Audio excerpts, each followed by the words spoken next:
Santa Teresa de Jesús Joan Bars, religiosa, virgen y fundadora del Instituto de las Hermanitas de los Ancianos Desamparados. En Liria, en España, Santa Teresa de Jesús Jornet y Bars, virgen, que, para ayudar a los ancianos, fundó el Instituto de las Hermanitas de los Ancianos Desamparados 1897. Fecha de canonización, 27 de enero de 1974 por el Papa Paulo VI. Los mayores, esos a los que se les ha dado en llamar el colectivo de la tercera edad, que ven el ocaso de sus vidas desde el crepúsculo teñido de rojas claridades malva, tienen hoy mucho que agradecer a Dios y bastantes de ellos también a las hermanitas de los ancianos desamparados porque les cuidan, atienden, dan casa y ofrecen el calor de la familia que quizá perdieron o acaso les abandonó porque un día se les ocurrió pensar que de los viejos ya no se podía esperar mucho más, o que eran molestos con sus manías y achaques. Decía que ellos agradecen al buen Dios el testimonio y vida de unas personas, en este caso siempre mujeres, que han hecho de su existencia una ofrenda de caridad efectiva. Logran hacer de sus casas un lugar agradable, tranquilo, limpio y ventilado. Allí se reza, se come alimento sano, se proporcionan las medicinas pertinentes y, sobre todo, se derrocha cariño de las dos clases, humano y sobrenatural. Son un grupo de mujeres tocadas que están alegres, animosas, activas y optimistas porque es mucho lo que tienen que levantar. Se les ve por las calles llamando a las puertas de las casas, en pareja, pidiendo mucho de lo que sobra o algo de lo que se usa, llevan con ellas a todos el recuerdo de la caridad. Claro que son piadosas, muy rezadoras. De la Virgen y del Sagrario sacan la entereza, la fuerza, el afecto o cariño, comprensión y paciencia que de continuo han de derrochar a raudales cuando charlan, limpian, lavan, planchan, cocinan para los ancianos o cuando tienen que animar a tanta juventud acumulada. Teresa de Jesús, la catalana de Lérida, tuvo en lo humano muchas coincidencias con su homónima de Castilla, delicada de salud en el cuerpo y alma grande, espontánea y andariega, con gracejo agradable. En lo divino tuvieron de común el olvido de sí y, por amor a Dios, saber darse. Nació en Aitona, Lérida, el 9 de enero de 1843.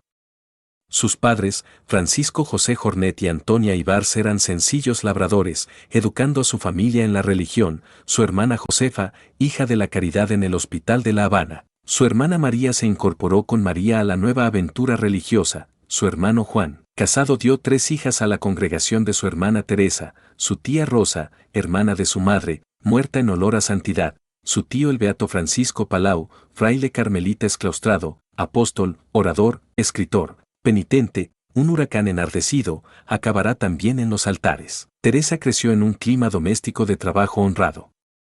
Estudia en Lérida para maestra y enseñó en Argensola, Barcelona. Allí la veían desplazarse cada semana a Igualada para confesarse. El P. Francisco Palau, tío abuelo suyo, está en trance de fundación de algo y la invita para que le ayude en el intento, pero Teresa ha pensado más en la vida religiosa donde podrá vivir en silencio y oración. Por eso se hace clarisa entre las del convento de Briviesca, en Burgos, mientras que su hermana Josefa ingresa en Lérida en las Hijas de la Caridad de San Vicente de Paúl.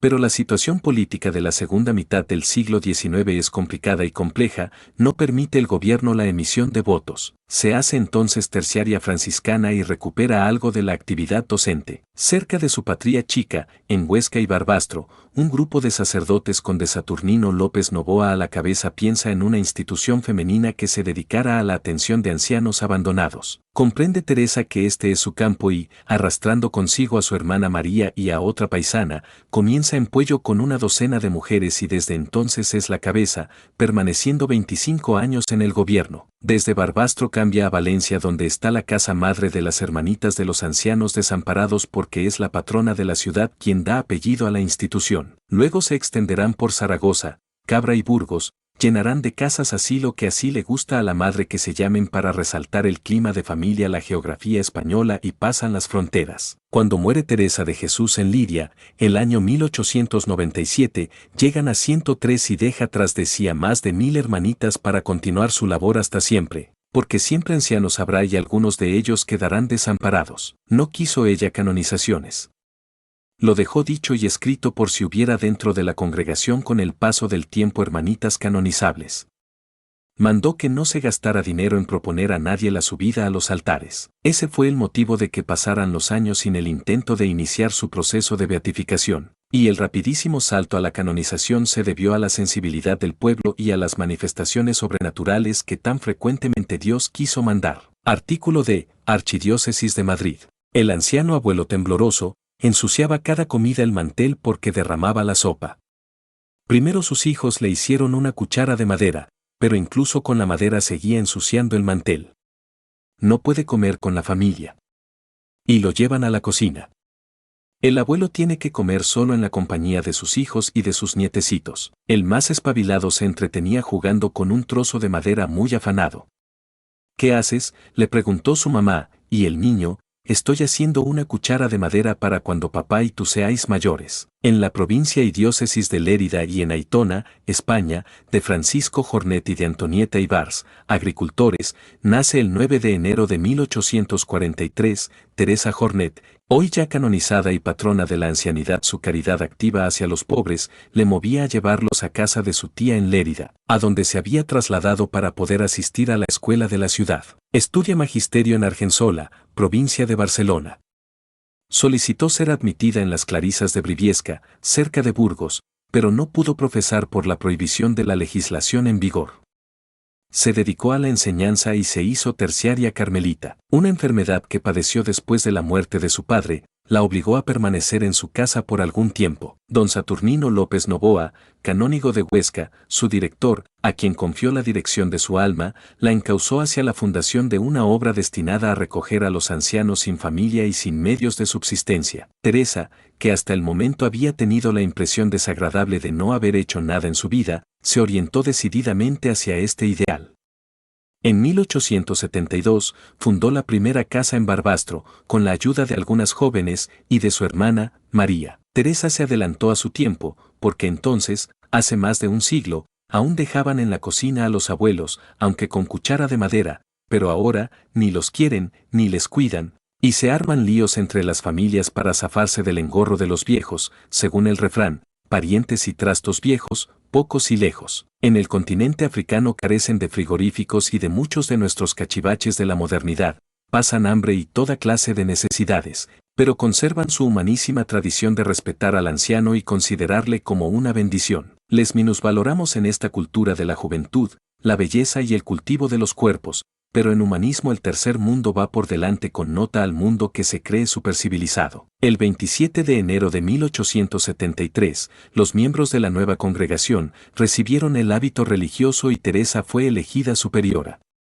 Un grupo de buenos católicos de Valencia propuso asegurar la vida de la pequeña comunidad. La Madre Teresa aceptó y, como está en Valencia, constituye patrona a la Virgen de los Desamparados, título muy apropiado para los ancianos desamparados. Muy pronto el número de ancianos fue aumentando y creciendo sin cesar. Para poder recibir más, compró el antiguo convento de los agustinos. Esta casa se convirtió en la casa madre de la Congregación de las Hermanas de los Ancianos Desamparados.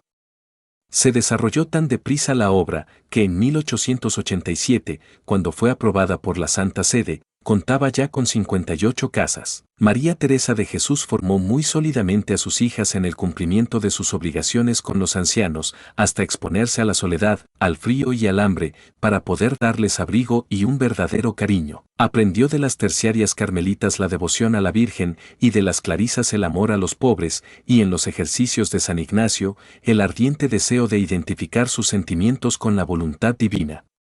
Desarrolló una actividad incansable y una inalterable confianza en Dios. A los que le reprochaban que se ocupara de los más humildes oficios, respondía: no hay nada pequeño cuando se trata de la gloria de Dios. Cuando le decían que emprendía obras con un atrevimiento casi temerario, se sonreía diciendo: mientras más pobres haya, habrá más bienhechores. Tenía el secreto de su paz interior inalterable en medio del tráfago continuo, en sus palabras: Dios en el corazón, la eternidad en la cabeza y el mundo bajo los pies. Su organismo no pudo resistir al régimen que se impuso. A las fatigas físicas se juntaban los dolores mortales, como el de la epidemia del cólera, que acabó con 24 hermanas y 70 ancianos.